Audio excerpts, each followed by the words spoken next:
A mighty evening to you all. Well, everyone is arguing with everyone. The whole system seems to be falling apart in one country and another. In all countries, everyone is just against each other. Everyone's out for themselves. Well, today we'll discuss all of this because there's Europe, the USA, Ukraine, Belarus. My God, it's easier now to list who isn't involved in this worldwide mess than to list those who are. Before we begin, I'll show you a video that demonstrates how in Demokrasche, in the powerful country of Ukraine, democracy is just gushing like a fountain. And here are the democratic forces of Ukraine, represented by the Territorial Recruitment Center. They notify a citizen who arrived by bicycle, then shove the citizen along with the bicycle into a van of resilience. And apparently inside they give him one in the face. Well, this video, even though it's short, still contains violence. I'm not showing this on YouTube, but you can watch it right here by pointing your phone or tablet camera at the QR code, and it will immediately take you to the Telegram channel where the full video is available. Or in the channel description right here, there's also a link to the Telegram channel. Now let's move on to discuss who's arguing with whom. As I already said, everyone is arguing with everyone. First, the US and Europe had a falling out. It turns out they're drifting apart, and they're really drifting apart. Причем расходятся... You could say it's messy. It's a dirty breakup, with plates being smashed, splitting the children's toys in half, and of course leaving their children with emotional scars. The transatlantic alliance is ending not the way Europe had hoped. The alliance that was established after the Allies' victory in World War II. Instead of an orderly transition to a more equal NATO, what we see is basically a messy breakup where each country is already building its own myth of betrayal. And regarding the US, they say that Europe didn't help with those very bases. As a result, the US took offense. Biden took offense. Pete Hegseth, the head of the US Department of War, took offense. In short, everyone there is offended, and they're not paying attention to Europe. In turn, Europe is also offended by the US because they demand a lot, especially after Greenland, which belongs to the US. They wanted to bring in actual forces, to send 1 or 2 aircraft carriers there. And in general, well, Denmark just can't handle it on its own, especially at such a distance from the mainland. Nevertheless, the US is in a better position, and do you know why? Because the great politician Ursula von der Leyen signed an agreement with the US, which, to sum up, provides for the following. First, this is the purchase of weapons from the US for a huge amount, 800. In my opinion, 50 million euros with further transfer to Ukraine, and plus they'll keep something for themselves. And second, this is the purchase of oil and petroleum products also from the US for an amount, I think, of 450 million euros. So it's a scam, but the money stays in the US. And as for this agreement, well, you know the saying, once a word is out, you can't take it back. And what's written down can't be taken back. Ursula von der Leyen, along with Kaja Kallas and other very smart people, should have known this. But now there's nothing that can be done. And the US is like, well, fine, we'll step back from this. God will spend less money on NATO and focus more on deploying forces in the Indo-Pacific region. So, in this sense, the US has no problems, but there are issues with Iran. But we'll talk about Iran in a moment. In general, people in Washington are sure that Europe rushed to the States at the decisive moment during the war with Iran. The Allies refused to provide their bases, and this was considered a betrayal. And not only in the MAGA camp, that is Trump's camp, but also among traditional foreign policy circles. No one forced the Europeans to join, but they could have offered support. Why didn't they support it? And first of all, credit should be given to Spain, which didn't fall for all of this, like let's provide bases.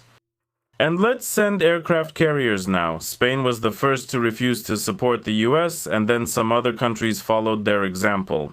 So common sense still exists somewhere. A European official put it this way in a conversation.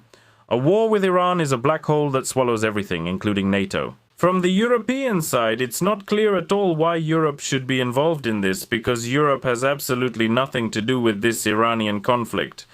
It was all started by the US and it was spontaneous. Without any prior agreements with anyone at all, they just decided and made it happen. Well, it's like an elephant barged into a china shop, wrecked everything along with the shop itself, the nearby houses, and even the city hall where the shop is located. Now you must face the consequences yourselves. The US also has a lot of problems with this right now. As for Greenland, now Europe is the one offended. The fact that the US threatened to annex the territory of a sovereign ally, and that ally is Denmark. And they talked about it as if it were an object, which became a turning point after Donald Trump's speech in Davos, where he ruled out the use of force. A state of emergency atmosphere settled over EU capitals. We remember everyone panicking as usual when things get hyped. Europe is panicking, they're panicking, everyone is panicking, but in the end the panic led to nothing. But now the relationship between these two supranational entities, the US, since it's actually a union of different states, each of which, oh my god, is basically a separate country. Europe, which more or less represents the same kind of states, is made up of them. But that's exactly what it is. So what do we have? Europe is preparing a plan B, defense without the US. Basically, those in Washington didn't understand this, so Europe started preparing for its own defense. Basically, it's a divorce, plain and simple. So there's no third option here, and it's unlikely that in the foreseeable future everything will go back to the way it was and everyone will make peace. No, most likely not. This division will continue. Already in terms of goods and other things, services as well. I think that soon we can expect in Europe the blocking of American internet services, some fines, some new interesting taxes, and so on and so forth. Naturally, this won't benefit Europe itself in any way. Zelensky, or rather Ukraine, continued to break up and quarrel with Poland, losing such a powerful ally. By the way, Poland has one of the most capable armies in Europe, and Poland is actively rearming right now. Zelensky caused a huge scandal with the White Eagle itself, and as a result, well, Poland no longer wants to support Ukraine. I talked about this, but this fire of hostility keeps growing. The president of Ukraine commented on the decision, saying that all of this is connected to internal political struggles in Poland and the stirring up of sentiments and hostility towards Ukrainians. Well, if Ukrainians name their military unit after a person who is hated in Poland, honestly, I don't know. Yeah, maybe that's incitement. But not from the Polish side. At first they were surprised. They asked not to do it. But Zelensky, like a tank, kept moving toward his goal, and in the end he arrived. Now both the tank and the relationships with Poland, Slovakia and Hungary are in the ditch. So, 3 rather significant countries, well, except for Slovakia, have already dropped out from the alliance, and in no way are they part of this coalition of the unbreakable, the lustful, which, by the way, Starmer used to be a part of as well. Suddenly today, the Prime Minister of the United Kingdom announced his resignation. He lost all support from both the citizens and political forces, and in the end he was left all alone, sitting quietly by himself, so to speak, and he decided, no, I'll just go. Well, he made a mess of things and left. Alright, about Poland. What does Nawrocki say? He states the following. The dispute does not concern Poland's internal politics. All patriots understand how many crimes Ukrainian nationalists committed on Polish lands. How dramatic those times were. The dispute concerns the perception of historical issues, and the fact that in Poland we do not accept the red and black Bandera flag. Well, actually, yes, for Poles this very flag is like a red rag to a bull, and Ukrainians can't help but understand that. But nevertheless, they pretend not to understand. And they keep doing what they're doing. They keep provoking Poland. Why? Honestly, I don't understand. Maybe Zelensky has his own reasons. Maybe it will help get out of the economic crisis. Or help win the war. Or something else. But for now, honestly, I don't see any reason to quarrel with Poland. If you do, dear viewers, write about it in the comments. Then what? Well, the same von der Leyen, whom I already mentioned, suddenly separated Ukraine and Moldova. You remember that brotherhood of steel, so to speak. Let's say Ukraine and Moldova decided to join the European Union, even if just with one foot. Well, they started the process. It turned out that they still need to open some clusters. And now they can't join together anymore. This contradicts the original statements from that same von der Leyen who says, now we're going to accept both Moldova and Ukraine and Uruguay. By the way, Uruguay is a very strong country economically right now, stronger than both Ukraine and Moldova, and probably stronger than both of them combined. So now von der Leyen is already saying sorry, but each will go their own way. Ukraine and Moldova will go different paths, and they are no longer connected in any way. So that's it. What's the difference? The thing is, each candidate country is responsible for itself, because they have to implement platforms, and they have to implement different platforms depending on which candidate country we're talking about. And says von der Leyen, Von der Leyen says that a merit-based process is much better for Moldova than just rushing things as soon as possible. But regarding sooner and as soon as possible, already regarding Ukraine, Porteginos SMR said, "Excuse me, but Ukraine will not be joining the European Union quickly." It seems to me that, on the contrary, Ukraine is moving away from the European Union, but they keep saying that it's getting closer to it, and they've already opened clusters there, and they've opened some master classes too. They've also opened something else besides talking mouths. Basically, everything is already open. And, well, that's basically it. Moreover, Piotr Madersk also said that he is an opponent of opening all the clusters in negotiations with the EU. So, on the one hand, they convinced him so that Hungary would not block Ukraine and Europe from receiving a tranche worth many tens of billions of euros. On the other hand, he, like Orban, believes that Ukraine has no place in the European Union. And again, the same Merz confirmed this by saying that as long as the war is ongoing, Ukraine will not be able to join the European Union. That means only these powerless, talkative forces negotiate while the rest are left in tears. Then there's another one. Well, it's not a breakup anymore, but probably a further, let's say, quarrel. This is China quarreling, continuing with the US, and it has imposed export restrictions against dozens of United States companies. The Ministry of Commerce of China responded in this way to the sanctions from Ukraine. And all of this is called protecting national security and responding to the fulfillment of international obligations, including in the area of non-proliferation. In general, quite a few have become participants in these sanctions from China, and it's likely that the US will soon take similar measures.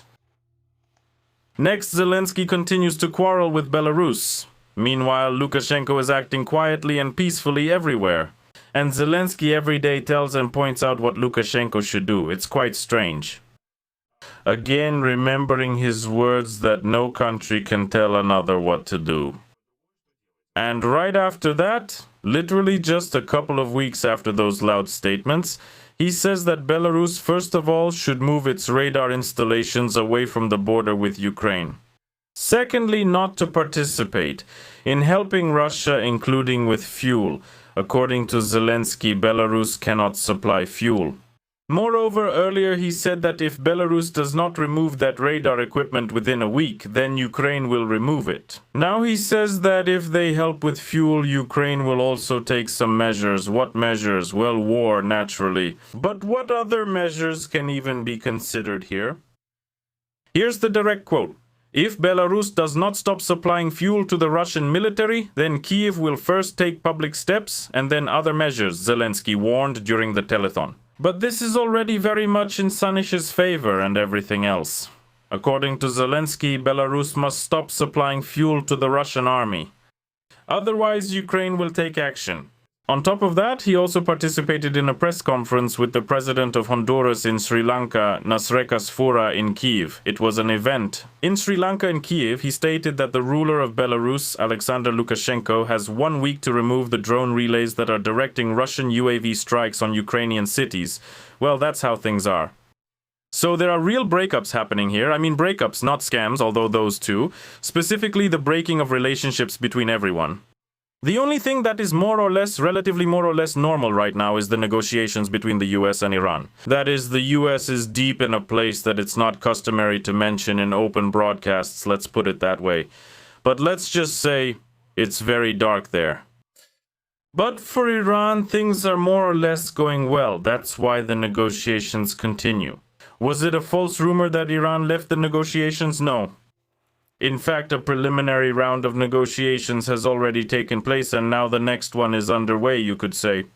A plan of action has now been outlined, which both sides will follow, the state, and technical negotiations will continue until the end of the week. At the same time, Iran has already opened the Strait of Hormuz, I promise, for the second time. But they open and close it 3 times a day, open it, close it, open it, close it.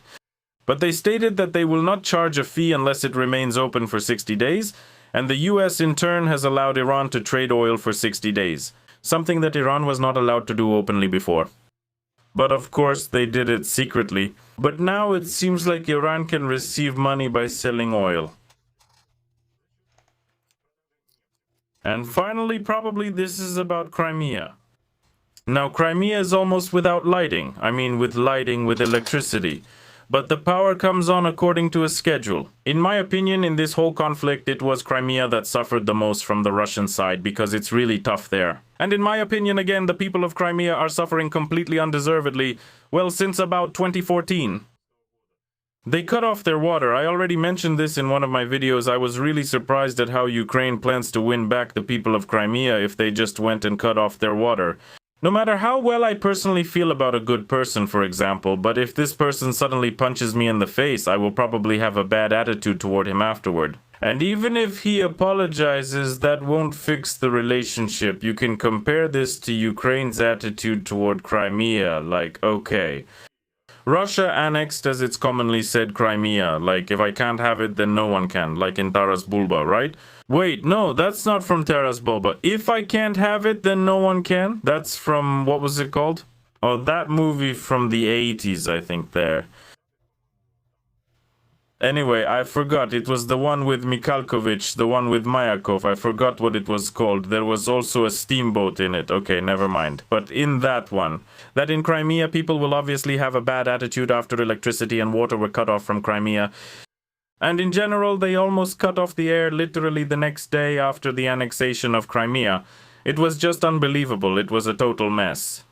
And all my acquaintances were surprised by this action too. I mean, what do people have to do with it? You didn't cut off the water or electricity to, I don't know, Putin personally, but to the people in Crimea first and foremost. And now, pretty much the same thing is happening. Logistically, these routes are now being bombed, cutting Crimea off from the mainland, turning it into an island, as Defense Minister Fedorov stated. And now there's already no fuel. Electricity in Crimea will be available only for a few hours a day, and all the other, well, unpleasant things, obviously. So all this isn't going to make Crimeans love Ukraine anymore either. It's now known that residents of Sevastopol, and surely other cities as well, are waiting. First of all, it's basically a curfew. Public transport will run from 5:30 to 9, and there are no ferries. Public transport operates from 3 p.m. to 8 p.m. 3 o'clock p.m. Shopping centers, supermarkets, and hypermarkets are open until 8 o'clock p.m. Small shops can operate independently, and food service also works until 8. So, once again, private businesses are suffering here, business is suffering, and nothing good comes from this. It doesn't increase love for the authorities or for themselves either. If you're in Crimea, write about how things are there because there's conflicting information. But in general, that's what's known at the moment. So what's next? Now, powerful leaders, because, well, you know yourself. Who always has a say in everything? Obviously, these representatives of the Ukrainian political elite. And the first one to represent them, or rather to invite these representatives, will be this Ilyinsky. And one of the best actors in Soviet cinema. Alright, let's hear the clowns. Please, comrades. Yes, and let's also show something else that the expert was asked to show. It's been a while since we've shown expert Shasha. Alright, let's see who will be sharing their wisdom with us today. Well, probably these ones were here, those were here. Who hasn't been here yet? This character hasn't been here yet. Well, in that one, almost no one. And who is this? Honestly, I have no idea. If you know who this is and why he's speaking and why the journalist is asleep again, what's wrong with you, you journalists on the telethon? Did someone put sleeping powder in you? Why are you all asleep when they're talking? Period. Well, that's my personal point of view. We have it again. No one is interested in your personal point of view. We, are not psychologists, but we're not interested in that. Now, if it was some kind of scientific point of view, that would be interesting. Some kind of hypothesis about the developing circumstances would also be interesting. But when someone expresses their personal point of view, that can be done in the kitchen. Well, that's it. For example, I would still advise not to give this unit that name yet, regarding the UPA. In the meantime, we should start serious preparations and work on the law. There's a law declaring the UPA is criminal and commits crimes. Again, they're talking about the UPA, this unfortunate situation about naming this unit UPO, and in Poland they're not happy about it. But now they're advising not to call it that directly, but to pull off some clever tricks, and so on. And through us, I would start preparing a law about the historical oppression of the Ukrainian people, often by pulling off the first clever trick. And here, I would start preparing a law about the historical oppression of the Ukrainian people during the times of the First and Second Polish-Lithuanian Commonwealth.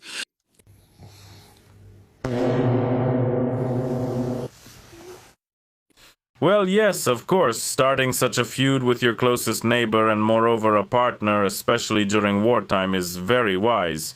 Vikus Poluni is just so wise that I'm surprised he can even get a spoonful of borscht to his mouth, but it's very interesting.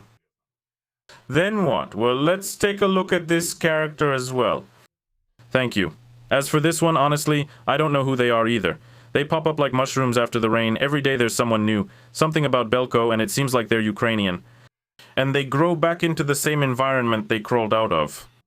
Are they prepared for a new mobilization? What risk does this pose for Putin? What is he relying on? What impact will it have? And what will be the combat strength of these reinforcements? Well, the same as, for example, the Ukrainians mobilized by the draft officers. Exactly the same. If forced mobilization starts in Russia, it will be the same. And most people will have the same attitude. None of those who don't want to fight will suddenly want to fight just because they're in the vans. But again, you don't have to be 75 or Volbu to understand this. You don't need to call in an expert. Well, let's listen to an expert. How will Russians respond to this new mobilization wave? Well, how will Russians react? We've basically already seen this. In the fall of 2022, when there was a limited mobilization, 1 million, maybe 2, fled Russia very quickly. So that's all. There won't be a protest, only an escape. How should I say this? Well, the most important thing is that this expert didn't say anything bad overall.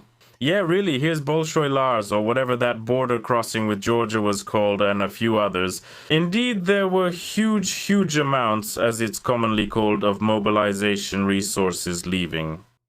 People who didn't want to fight and die for no clear reason, so most likely if there is a mobilization it will be just as bad as it was in Ukraine. Why discuss this? Well, alright. Well, that's basically it. Write in the comments what you think about this. What do you think about the possible adjustment of everyone's relationships with everyone else? Is it possible in the near future? Or will we continue to live in this world of chaos, informational, logistical, military, and all kinds of chaos in general? Right now, it all seems to be heading in one direction. Goodbye, everyone. And what's happening inside Russia. Actually, the problems inside are much more dangerous, especially for Putin. They've lost the money. They've lost the country. You're right. You're speaking the truth. Yes, as if they've lost the people. And what's the point of him then? And he's also losing the war. Just imagine they'll have to surrender, give us 548 billion. And after that, what will they do next? We'll tear them apart, take all their oil. We can take the money from the oil. Poperedu Poroshenko.